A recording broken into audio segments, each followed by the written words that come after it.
আমাদের রাজ্যের মুখ্যমন্ত্রী মমতা বন্দ্যোপাধ্যায় বরাবরই বলেন যে তিনি নাকি এবং তার সরকার নাকি ভীষণভাবে মানবিক। আজকের দিনে দাঁড়িয়েও তিনি এই কথা বলেছেন, গত কয়েকদিন ধরে বারবারই তিনি বলেছেন, কিন্তু তার বলা কথা আর প্রশাসনিক পদক্ষেপের মাঝে অভয়া পরবর্তী সময় বিশেষ করে আমরা দেখতে পাচ্ছি বিস্তর ফারাক রয়েছে। অভয়ার জন্য বিচার চেয়ে মানুষ পথে নেমেছে দলে দলে, সেটা মোহনবাগান ইস্ট বেঙ্গলের খেলা বাতিল করে দেওয়া হোক বা তার পরবর্তী সময়। এবং আমরা দেখেছি মোহনবাগান ইস্ট বেঙ্গলের যখন খেলা বাতিল করে দেওয়া হলো তারপরে মানুষ সমর্থকরা তারা কি বললেন, আমরা ঠিক আছে মাঠে যেতে পারবো না, আমরা মাঠের বাইরে গিয়ে বিচারের দাবি জানাবো। তারা নিজেদের মতো করে মিছিল করবেন, সেইটা যখন জানতে পারলো তার পুলিশ অর্থাৎ মমতা বন্দ্যোপাধ্যায়ের পুলিশ, সেই সময় এসে পুলিশ কি করলো, পুলিশ ঠিক তার আগের দিন বললো কেউ যেন না বেরোয়। পুলিশ বললো যে এরা সবাই দুষ্কৃতীরা বেরিয়ে আসবে হাতে অস্ত্র নিয়ে, কিন্তু কাউকে থামানো গেল না। সে তো গেল কিছুদিন আগের কথা। আর এরপর গতকাল আমরা কি দেখলাম, ছাত্র সমাজের ডাকে নবান্ন অভিযান, সেখানেও বলা হলো, জুজু দেখানো হলো পুলিশের তরফ থেকে, দুষ্কৃতীরা আসছে কেউ বেরোবেন না। কিন্তু শেষ পর্যন্ত কি হয়েছে, গতকালটা আমাদের কাছে ভীষণভাবে চেনা, টাটকা হয়ে রয়েছে। জলকামান, লাঠি, কাঁদানে গ্যাস কোনো কিছু দিয়ে দমানো গেল না। এবং আজকে বিজেপির ডাকা 12 ঘন্টার বাংলা বন্ধ, সেখানেও আমরা দেখলাম কোনো কিছুতে অতি সক্রিয়তার কম দেখা গেল না পুলিশের মধ্যে, সেখানেও মানুষের প্রতিবাদকে দমিয়ে রাখা গেল না। আর সেই জায়গা থেকে আজও মুখ্যমন্ত্রীর বিভিন্ন কথা, একদিকে তিনি বলছেন যে সরকার মানবিক, কিন্তু বারবার কখনো চিকিৎসকদের বিরুদ্ধে কখনো প্রধানমন্ত্রীর উদ্দেশ্যে হুমকি। রাজ্য যখন আন্দোলনে উত্তাল তখন গত বেশ কয়েকদিন মুখ্যমন্ত্রী মমতা বন্দ্যোপাধ্যায় কোনো প্রকাশ্য কর্মসূচিতে ছিলেন না। এমনকি সরকারের অবস্থান জানাতে হলে সরকারের উচ্চপদস্থ আধিকারিকরা জানাচ্ছিলেন, মুখ্যমন্ত্রী নন। আজ তৃণমূল ছাত্র পরিষদের প্রতিষ্ঠা দিবসের মঞ্চ থেকে তিনি ভাষণ দেবেন, সে কথা সবাই জানতো। অনেকেই আশা করেছিলেন বেশ কয়েকদিন পর এরকম উত্তাল পরিস্থিতি দেখার পর যখন মুখ্যমন্ত্রী প্রকাশ্যে আসছেন তখন নিশ্চয়ই তার কাছ থেকে অভিভাবক সুলভ কোনো দায়িত্বশীল বার্তা পাওয়া যাবে। কিন্তু তৃণমূল ছাত্র পরিষদের মঞ্চ থেকে আজকে মমতা বন্দ্যোপাধ্যায় কি বার্তা দিয়েছেন সেটা নিজেরাই শুনে নিন। একটার পর একটা হুমকি, হয় প্রচ্ছন্ন হুমকির সুর, না হলে প্রকট হুমকির সুর। প্রচ্ছন্ন হুমকি এক, চিকিৎসকদের উদ্দেশ্যে তার হুঁশিয়ারি। শুনুন মমতা বন্দ্যোপাধ্যায় কি বলেছেন।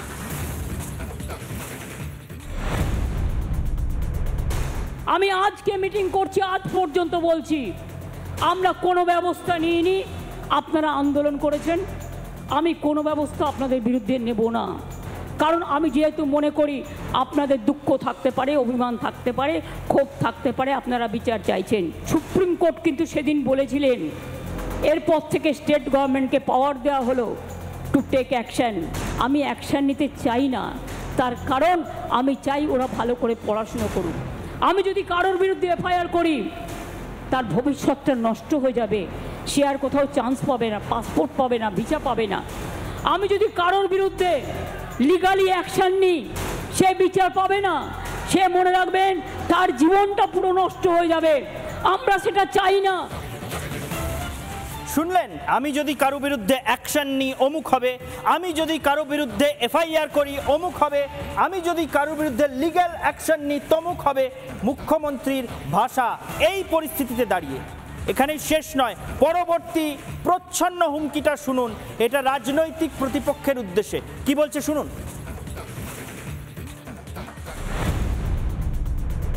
আমরা বলেছিলাম বদল চাই, বদলা নয়। আজ বলছি ও কথা নয়, আজ বলছি যেটা করার দরকার সেটা আপনারা ভালো বুঝে করবেন। আমি অশান্তি চাই না, কিন্তু উৎসব প্রচার চক্রান্ত করে যে আপনাকে রোজ কামড়াচ্ছে, আপনি তাকে কামড়াবেন না, কিন্তু ফস্ত করতে পারেন। আগামী দিন আপনাদের কাজ হচ্ছে চক্রান্তকারীদের মুখোশ খুলে দিয়ে ফোর্স করতে শিখুন, ফোর্স করতে শিখুন, ফাঁস করে দিন। আর ওদের বলে দেবেন বাংলায় দাঙ্গা হয় না, বাংলায় সাম্প্রদায়িকতার রাজনীতি হয় না।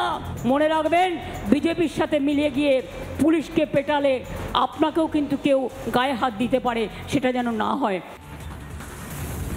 এই দুটো ছিল প্রচ্ছন্ন হুমকি। আগে বলেছিলাম বদলা নয় বদল চাই, এখন আর ও কথা বলছি না।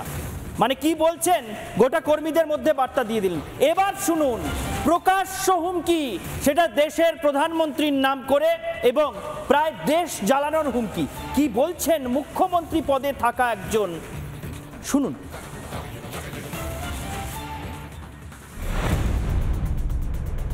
কেউ কেউ মনে করছেন এটা বাংলাদেশ, আমি বাংলাদেশকে ভালোবাসি, ওরা আমাদের মতো কথা বলে, ওদের সংস্কৃতি আমাদের সংস্কৃতি এক।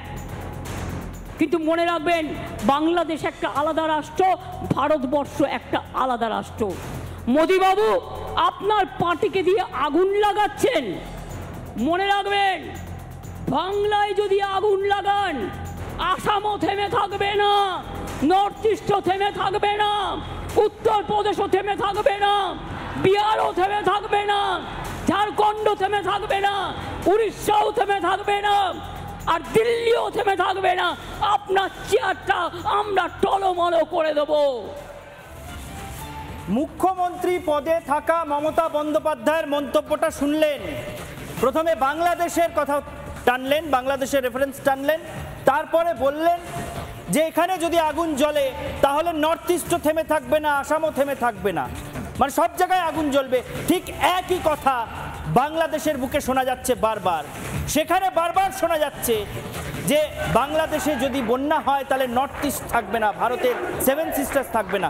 মুখ্যমন্ত্রী মমতা বন্দ্যোপাধ্যায়ের মুখে সেই স্লোগান, প্রায় সেই স্লোগান। শুনুন, দুটোর মিল খুঁজে পান, আপনারা নিজেরাই খুঁজে নিন, নিজেরাই বুঝে নিন দুটোর মধ্যে মিল আছে কিনা।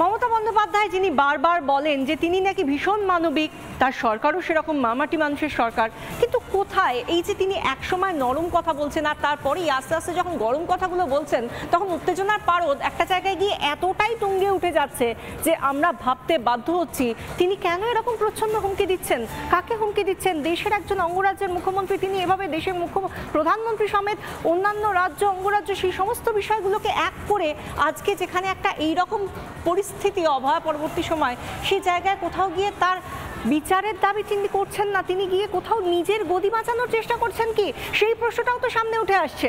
আর তার পাশাপাশি আজকে আমরা যে ছবিগুলো দেখলাম একটার পর একটা, আজকে বন্ধে কোথাও কোনো বিজেপি সমর্থক কোনো নেতা কাউকে কোথাও গিয়ে বলেননি যে জোর জুলুম করে আমরা বন্ধ সমর্থন করব বা সফল করব, তা তো বলা হয়নি। আজকে আমরা যে ছবিগুলো দেখছি স্বতঃস্ফূর্তভাবে বিক্ষোভকারীরা হিন্দ মোটরে যখন এসেছে সেখানে তৃণমূলের তরফ থেকে তাদের উপর ঝাঁপিয়ে পড়া হয়েছে, বিজেপির বিরুদ্ধে ঝাঁপিয়ে পড়া হয়েছে। দেখুন সেই ছবি, একজনের পর একজন, একটার পর একটা নেতাকে আমরা দেখলাম, বিজেপি নেতাকে তুলে নেওয়া হলো, আটক করা হলো। তার মধ্যে 50 নম্বর ওয়ার্ডের যিনি কাউন্সিলর বিজেপি নেতা সজল ঘোষ, তিনিও বাদ গেলেন না। তাকে প্রথমে গৃহবন্দী করা হলো, তাতেও থামলো না পুলিশ। মহিলারা বাইরে দাঁড়িয়ে রয়েছেন সজল ঘোষের বাড়ির বাইরে, তারা বলছেন যেতে দেবো না, কোনো রকমভাবে নিয়ে যেতে দেবো না। আর তারপর গৃহবন্দী করেও তারা সন্তুষ্ট হতে পারলো না এ রাজ্যের পুলিশ, তারা টানতে টানতে নিয়ে গেল সজল ঘোষকে। কিন্তু এখানেই প্রসঙ্গ যে এত এত কিসের ভয়, কিসের ভয় যে আজকের দিনে বন্ধের জন্য 70-এর বেশি গ্রেফতার করতে হলো। তারা পথে নেমেছেন এই কারণে, বিচার চেয়েছেন সেই দোষে। বিশাখার সঙ্গে ছবিগুলো দেখলেন আপনারা। এই রাজ্যের পুলিশ প্রশাসন শুধু বন্ধ ব্যর্থ করতে নামেনি, এই রাজ্যের শাসক দলও লাঠি সোটা হাতে নেমে পড়েছে বন্ধ সমর্থকদের উপর চড়াও হওয়ার জন্য।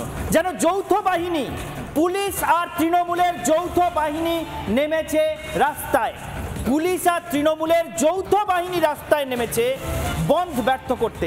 পুলিশ প্রশাসন বন্ধকে মান্যতা দিচ্ছিল না, গতকালই সে কথা ঘোষণা করেছিল। রাস্তায় নেমে পুলিশ শুধুমাত্র লাঠি চার্জ করলে তাও একটা কিছু বলার ছিল যে প্রশাসনের মতো ব্যবস্থা নিয়েছে, কিন্তু তার সঙ্গে দেখতে পেলেন তৃণমূলও সমান তালে আইন হাতে তুলে রাস্তায় নেমে পড়েছে। কতটা আতঙ্কিত হলে এইভাবে পুলিশ এবং শাসক দলের যৌথ বাহিনী রাস্তায় নেমে অত্যাচার শুরু করে, সেটা বোধহয় মমতা বন্দ্যোপাধ্যায় তার প্রশাসনকে দেখলে খুব ভালো বোঝা যাচ্ছে। মমতা বন্দ্যোপাধ্যায় এদিন প্রধানমন্ত্রীকে এবং দেশ জ্বালানো প্রসঙ্গে, দেশের নানা অংশে আগুন জ্বলে যাওয়া প্রসঙ্গে কি বলেছেন আরেকবার শুনে নিন, তারপর শোনাবো তার প্রতিক্রিয়া কি হয়েছে। কেউ কেউ মনে করছেন এটা বাংলাদেশ, আমি বাংলাদেশকে ভালোবাসি, ওরা আমাদের মতো কথা বলে, ওদের সংস্কৃতি আমাদের সংস্কৃতি এক। কিন্তু মনে রাখবেন, বাংলাদেশ একটা আলাদা রাষ্ট্র, ভারতবর্ষ একটা আলাদা রাষ্ট্র। মোদিবাবু আপনার পার্টিকে দিয়ে আগুন লাগাচ্ছেন, মনে রাখবেন বাংলায় যদি আগুন লাগান আসামও থেমে থাকবে না, নর্থ ইস্টও থেমে থাকবে না, উত্তরপ্রদেশও থেমে থাকবে না, বিহারও থেমে থাকবে না, ঝাড়খণ্ডও থেমে থাকবে না, উড়িষ্যাও থেমে থাকবে না, আর দিল্লিও থেমে থাকবে না। আপনার চেয়ারটা আমরা টলমল করে দেবো।